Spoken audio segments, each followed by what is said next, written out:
Hello बच्चों, welcome to everyone to my YouTube channel. My channel name is BM Physics. Today I can talk about the new and interesting topic, motion in a straight line. I hope my all pyare bachcho should be okay. This is the third lecture in this topic. তো যাই হোক, আশা করি তোমরা প্রত্যেকেই ভালো আছো। আজকে আমরা এই motion in a straight line বা ওয়ান ডাইমেনশনাল মোশন বা একমাত্রিক গতি অধ্যায়ে তৃতীয় লেকচার আলোচনা করব। তো এই লেকচারটি বুঝতে গেলে তোমাদের আগে প্রথম এবং দ্বিতীয় লেকচার দেখে আসতে হবে, কারণ এর কিছু থিওরিটিক্যাল পার্ট আমরা প্রথম দ্বিতীয় লেকচারে আলোচনা করেছিলাম, আর এখানে মেইনলি তার কিছু গাণিতিক সমস্যার সমাধান করব। তো এই লেকচারটি তারাই বুঝতে পারবে যারা প্রথম এবং দ্বিতীয় লেকচারটা দেখে আসবে। তো চলো শুরু করা যাক কথা না বাড়িয়ে। এখানে যেটা কোশ্চেন বলেছে, এ বাস travelling first 1/3 at a speed 10 km/h, next 1/3 20 km/h and last 1/3 60 km/h. Average speed of the bus is, মানে বলছে কোনো একটা বাস তার যাত্রার 3 ভাগের 1 ভাগ গিয়েছে, প্রথম 3 ভাগের 1 ভাগ গিয়েছে 10 km/h বেগে স্পিডে, সেকেন্ড 1/3 গিয়েছে 20 km/h এবং লাস্ট 1/3 3 ভাগের 1 ভাগ গিয়েছে 60 km/h। তাহলে বাসটির গড় দ্রুতি কত? অত্যন্ত সহজ বিষয়। আমরা এখানে বলতে পারি সলিউশন বা সমাধানের ক্ষেত্রে অ্যাভারেজ স্পিড বা গড় দ্রুতি equals to total distance by total time. Total distance by total time. তাহলে আমরা বলতে পারি কি, টোটাল ডিস্টেন্স কত? টোটাল ডিস্টেন্স হচ্ছে কি, তোমার যদি টোটাল ডিস্টেন্স ডি হয় তাহলে ডি এর 3 ভাগের 1 ভাগ দূরত্ব গিয়েছে প্রথম, পরে 3 ভাগের 1 ভাগ দূরত্ব গিয়েছিল দ্বিতীয় ভাগ, এবং 3 ভাগের 1 ভাগ গিয়েছিল লাস্ট পার্টে, এবং এইটুকু দূরত্ব যেতে সময় লেগেছে T1, এইটুকু দূরত্ব যেতে সময় লেগেছে T2, প্লাস এইটুকু দূরত্ব যেতে সময় লেগেছে T3। এটাকে যোগ করলে আলটিমেটলি ডি পাবো। T1টা কত? আমরা জানি S equals to VT, so T equals two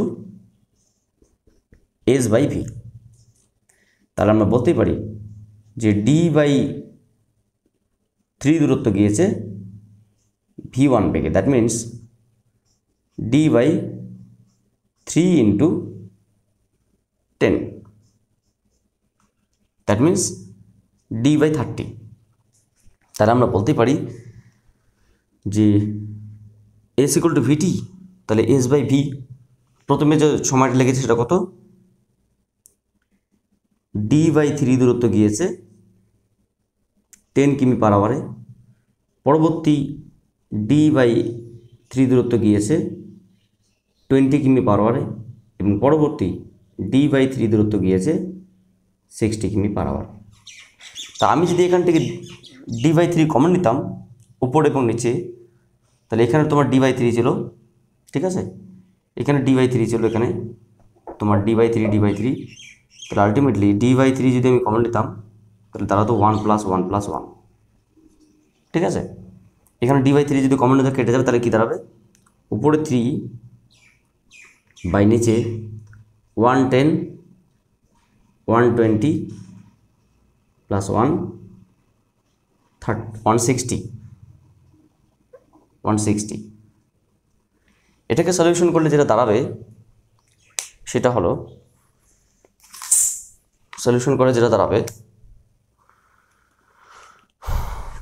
তোমার লসাগু 60, আমি এদিকটা মুছে দিলাম, তাহলে এখানে কি দাঁড়াচ্ছে? এখানে লসাগু 60, 3 ইন্টু এখানে কত, সরি এখানে একটা ভুল হলো, উপরে আছে 3, নিচের লসাগু 60, তাহলে কত হবে? না 6 plus 3 plus 1, that means 3 into 60 by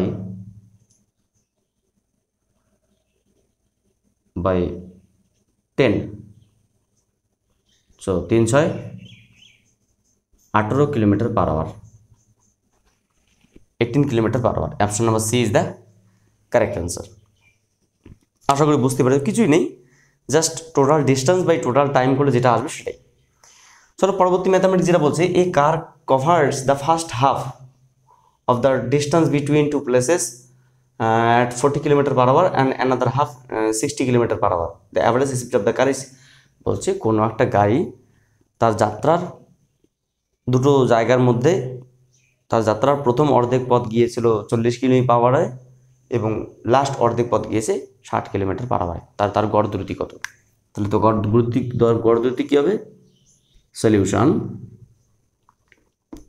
আমরা বলতেই পারি যে অ্যাভারেজ স্পিড ইকুয়ালস টু, আমরা জানি 2 v1 v2 by v1 plus v2। তাহলে এখানে কি হবে? 2 into 40 into 60 by 40 plus 60। So আমরা বলতেই পারি এখান থেকে যে 2 ইন্টু 40 ইন্টু 60 বাই 100, 0 0 আউট হয়ে গেল। তাহলে আমরা বলতে পারি 4 4 24, 24 দেখুন 48, 48 কিলোমিটার পার আওয়ার। এটা একটা সূত্র, 48 kilometre per hour. So option number B is the correct answer. চলো আমরা আরও কিছু ম্যাথামেটিক্স নিয়ে আসছি, ঠিক একই রকমভাবে আমাদের যেটা সলভ করতে হবে সেটা। নেক্সট কোশ্চেন যেটা বলা আছে, question number 7, two cars P and Q starts from a point at same time in a straight line and their positions are represented by xpt equals to at plus bt square and xqt equals to ft minus t square. At what time do the cars have the same velocity? মানে বলেছি দুটো কার বা দুটো গাড়ি যাদের নাম P এবং Q, যারা একই সময় একটা সরলরেখা বরাবর যাত্রা করে এবং যাদের অবস্থানের সমীকরণ বলা আছে xpt equals to at plus bt square এবং xqt equals to ft minus T square. বলছে কোন সময় সেই দুটি গাড়ির বেগ সমান হবে, এটা বলা আছে। Two cars pq are starts from at same time in a straight line and their positions represented by xpt equals to this, xqt this. At what time, কোন সময়, do the cars, সেই গাড়ি দুটো have the same velocity, তাদের velocity সমান হবে। তাহলে আমরা বলতেই পারি প্রথমে তো যে সলিউশন যদি করি, সলিউশন বা সমাধান যদি আমরা করি, তাহলে বলতে পারি অ্যাকর্ডিং টু কোশ্চেন বা প্রশ্নানুসারে পি কারটির বেগ, তার মানে ভিপিটি, এবং কিউ কারটির বেগ ভিকিউটি সমান, যে সময় তাদের বেগ সমান হবে, তার মানে প্রশ্নানুসারে বলা আছে দুটি কারের বেগ কি সমান হবে। ওর ভিপিটি কত? আমরা বলতেই পারি যে DDT of XPT equals to ddt of xqt,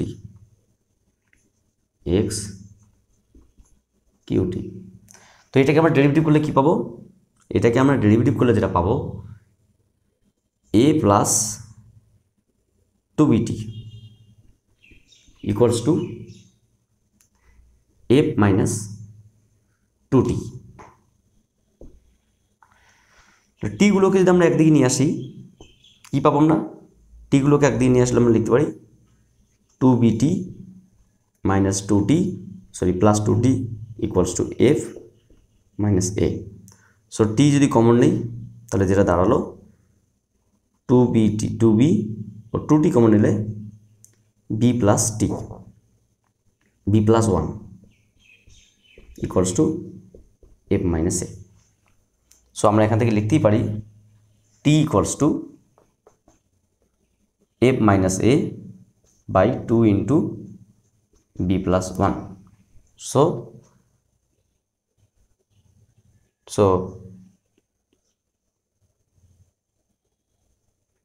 f minus a আমাদের এটা একটু প্রিন্টিং মিস্টেক হয়েছে, এটা f minus a হবে। So option number correct, option number D is the correct answer. ঠিক আছে, তাহলে যেটা দাঁড়ালো দুটি গাড়ি পি এবং কিউ যাদের বেগ কি সমান প্রশ্নে বলাই আছে, তাহলে সেই হিসেবে আমরা বিপিটি মানে DDT of XPT DDT of X QT এটাকে এর মান এবং এর মান আমরা এখান থেকে বসিয়ে দিলাম, বসিয়ে দিয়ে ডেরিভেটিভ করলাম। ডেরিভেটিভের পর আমরা টি টার্মগুলোকে একদিকে নিয়ে আসলাম, একদিকে নিয়ে এসে টিটাকে একদিকে নিলাম, বাকিগুলো একদিকে নিয়ে আসলাম। তাহলে এটা কি এই সময় দুটি গাড়ির বেগ সমান হবে। আচ্ছা, পরবর্তী কোশ্চেনে কি বলা আছে? পরবর্তী কোশ্চেনে যেটা বলা আছে, if the velocity of a particle is v equals to at plus bt square where a b constants, then the distance traveled by it between 1 second and 2 second. দেখো সহজ কোশ্চেন, এগুলো কিছুই না, জাস্ট আমাদের লজিকগুলো বুঝতে হবে, আর কিছু না। তোমরা প্রত্যেকেই আমার চ্যানেলটাকে সাবস্ক্রাইব করো, সাবস্ক্রাইব করে বেল আইকন প্রেস করে তোমরা নোটিফিকেশন জারি রাখো এবং আমার সঙ্গে যুক্ত থাকো। আমরা তোমাদের সমস্ত প্রবলেমগুলো আমি সলভ করার চেষ্টা করব, তোমাদের প্রবলেম আমার সঙ্গে শেয়ার করবে। তো বুঝতে পারছো? তো চলো শুরু করা যাক। আমাদের যেটা প্রশ্ন ছিল যে কোনো একটা কণার বেগের সমীকরণ বলা আছে V equals two 80 plus b t square, যেখানে এ বি ধ্রুবক। তাহলে সেই কণাটা 1 সেকেন্ড থেকে 2 সেকেন্ডের মধ্যে কতটা দূরত্ব গিয়েছে, তার মানে বেগ দেওয়া আছে, দূরত্ব চেয়েছে। মাথায় রাখবে দূরত্ব থেকে বেগ থেকে ত্বরণ বা মন্দন, এগুলো যদি বের করতে বলা হয় তাহলে আমরা ডেরিভেটিভ করব। বা ত্বরণ বা মন্দন থেকে বেগ বা দ্রুতি থেকে দূরত্ব বা সরণ, মানে উল্টো দিকে আস্তে আস্তে দূরত্ব আস্তে আস্তে পজিশন বৃদ্ধির জন্য সময়ের সঙ্গে যে পজিশন বৃদ্ধি করা হয় তা বেগ সময়ের সঙ্গে বৃদ্ধি করা তো ত্বরণ। এটা হচ্ছে তোমার ডেরিভেটিভ। আর উল্টো দিকে ফিরে আসতে গেলে ইন্টিগ্রেশন করতে হয়। তার মানে যেটা দাঁড়ালো দূরত্ব থেকে বেগ থেকে ত্বরণ, এটা আমরা করার জন্য ডেরিভেটিভ করব বা অন্তর্কলজ করব। আর ত্বরণ থেকে বেগ থেকে সরণ, এগুলো বের করার জন্য আমরা ইন্টিগ্রেশন বা সমাকলন করব। এখানে যেটা করতে বলছে যে বেগ থেকে সরণ, তাহলে আমাদের এখানে আমরা কি জানি, here given that v equals to a t plus b t square. So এখানে আমরা বলতে পারি যে ভিটা কি, ভিটা তোমার হচ্ছে কি DDT of S, distance, the rate of change of displacement is known as velocity, equals to at plus bt square, or ds equals to at plus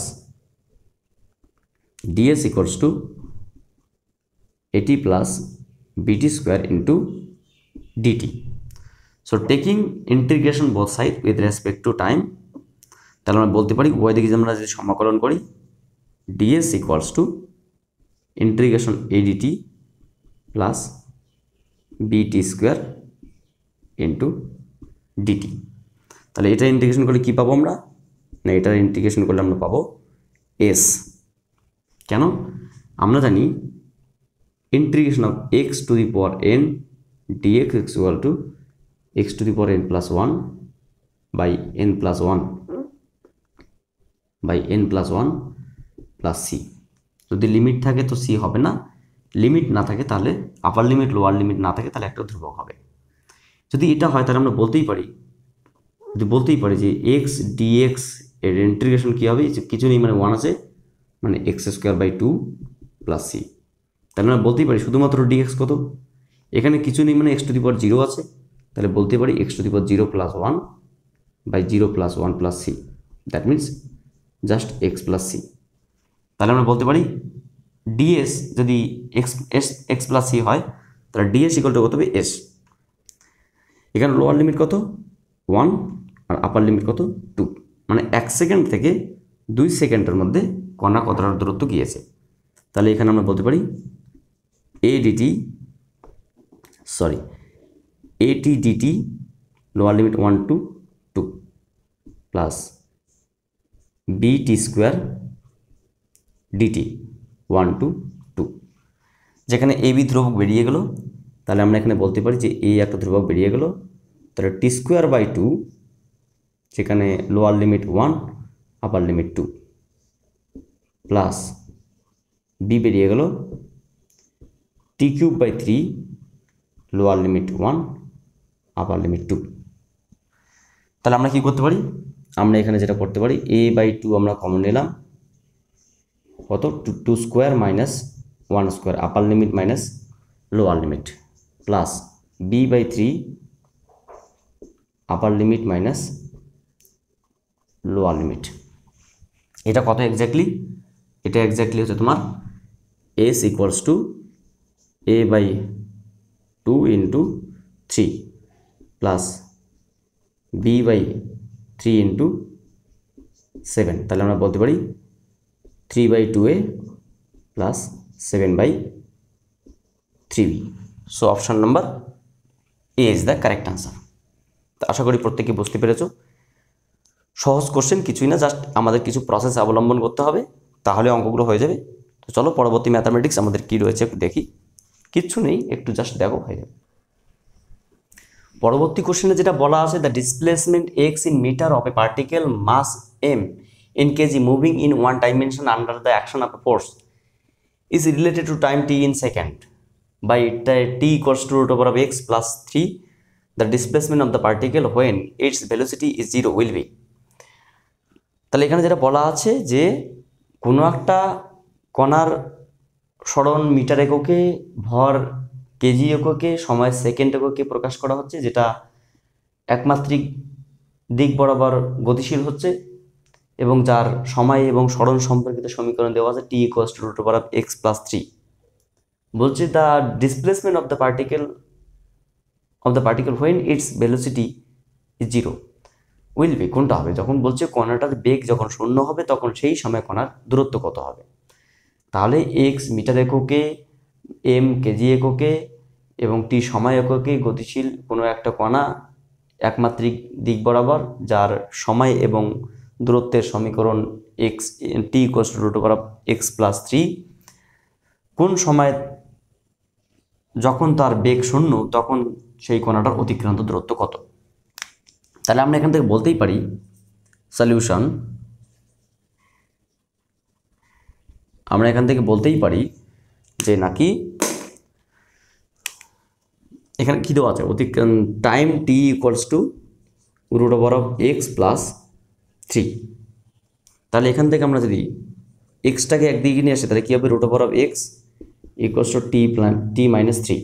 so taking square in both side, উভয় দিকে বর্গ করে পাই x equals to t minus 3 তারপর square. তাহলে velocity of the particle, so the velocity of the particle v equals to ddt of x, so ddt of x means t minus 3 তার whole square. এটাকে derivative করলে আমরা কি পাবো না, 2 into t minus 3 into derivative করলে কত 1 হবে। তাহলে কি দাঁড়ালো, তার মানে দাঁড়ালো 2 ইন্টু t মাইনাস 3। কণাটার বেগ এত, বলছি যখন বেগ শূন্য, অ্যাকর্ডিং টু কোশ্চেন, প্রশ্নানুসারে যখন বেগ ইকুয়ালস টু শূন্য তখন কি, তার মানে 2 into t minus 3 equals to 0। So t minus 3 equals to 0, t equals two 3 second.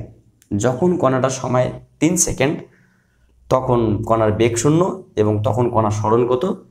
So the displacement of the particle x equals to t minus 3 তার whole square, that means 3 minus 3 তার whole square, that means 0 metre. So answer B is the correct answer. Next question কি বলছে, the particle shows distance time curve as given in this figure the maximum instantaneous velocity of the particle is around the point, যেখানে distance এবং time curve দেওয়া আছে, কতগুলো বিন্দুকে নির্দেশ করে দেওয়া আছে এ বি সি ডি। এদের মধ্যে কোন বিন্দুতে তাৎক্ষণিক বেগ মুহূর্তের জন্য সর্বোচ্চ হবে। The particle shows time distance curve, কোনো একটা কণার দূরত্ব এবং সময় সম্পর্কিত লেখচিত্র দেখানো হয়েছে নিচে। The maximum instantaneous velocity of the particle is around the point, কোন পয়েন্টে তাৎক্ষণিক বেগের মান হবে ম্যাক্সিমাম। দেখো এখানে আমাদের ম্যাথামেটিক্সের কিছু নেই, এটা আমাদের একটা কনসেপচুয়াল কোশ্চেন, মানে আমাদের যদি কনসেপ্ট ক্লিয়ার থাকে তবেই আমরা অঙ্কটা করতে পারবো, আদারওয়াইজ করতে পারবো না। সহজ কোশ্চেন কি না, ভেলোসিটি হিসাব করতে গেলে আমাদের যে সমস্ত পয়েন্টে বেগগুলো বের করতে বলছে সেই সমস্ত পয়েন্টে আমরা কয়েকটা স্লোপ টানবো। এখানে যদি একটা স্লোপ টানি তাহলে স্লোপটা এরকমটা হবে, এখানে স্লোপ টানলে স্লোপটা এরকমটা হবে, এখানে স্লোপ টানলে স্লোপটা এরকমটা হবে, আর এখানে স্লোপ টানলে স্লোপটা এরকমটা হবে। তুমি ভালো করে দেখো অনুভূমিকের সাপেক্ষে সবথেকে কোন স্লোপটা খারাপ বলো তো? সবথেকে এই স্লোপটা বেশি খারাপ। তাহলে এখানে যদি অনুভূমিক কল্পনা করা হয়, এখানে যদি আমরা একটা অনুভূমিক কল্পনা করি, এখানে যে থিটাটা সেই থিটার মান সব থেকে বড়। সাপোজ আমরা এখানে বললাম এটার নাম থিটা 1, এটার নাম এখানে বললাম থিটা 2, এটা থিটা 3, এটা থিটা 4। তাহলে আমরা এখানে দেখতেই পাচ্ছি যে থিটা 3 ইজ ম্যাক্সিমাম। তাহলে যে বিন্দুতে স্পর্শক টানলে আমরা অনুভূমিকের সাপেক্ষে, যেহেতু দূরত্ব বৃদ্ধি পাচ্ছে সময়ের সঙ্গে, অল্প সময় বেশি দূরত্ব চেঞ্জ হবে, তাহলে সেই পয়েন্টেই আমরা বলবো যে বেগ ম্যাক্সিমাম হবে। তাহলে অ্যান্সার সি পয়েন্টে, that means answer D is the correct answer. তো ঠিক আছে, আমরা আজকে এখানে রেখে দেবো। পরবর্তী লেকচার সিরিজে আমরা আরও কিছু ম্যাথামেটিক্স নিয়ে আসবো, যাতে করে তোমাদের সরণ, দূরত্ব, দ্রুতি, বেগ এই সম্পর্কিত সমস্যা তোমাদের সমাধান হয়।